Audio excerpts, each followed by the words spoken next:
perioda titranja i konstanta elastičnosti opruge. Koristit ćemo dvije različite opruge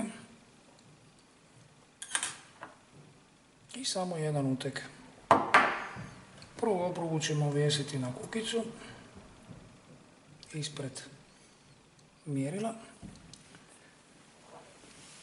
Očitat ćemo gdje je početna točka donje kukice, to je na 6,5 cm.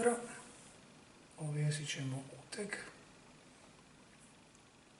i odrediti produljenje.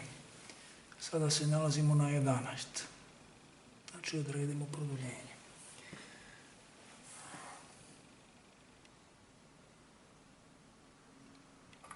Isto ćemo ponoviti za drugu oprugu.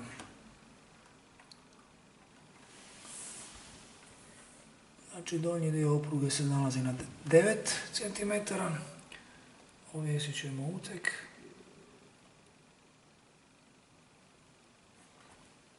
i izmjeriti produljenje koje se nalazi na 18 cm. Sada ćemo za tih 18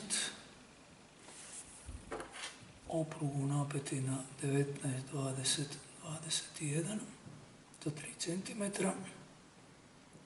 i mjeriti 10 traja.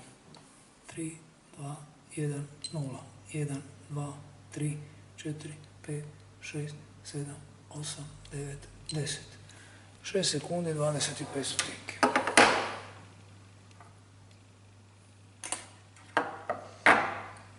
Sada stavljamo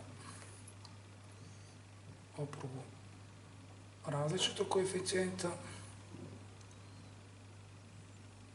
elastičnosti,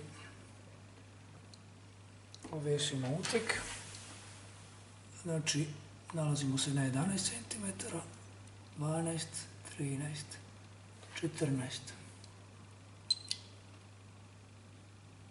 3, 2, 1, 0, 1, 2, 3, 4, 5, 6, 7, 8, 9, 10. 4 sekunde i 50 stotinki.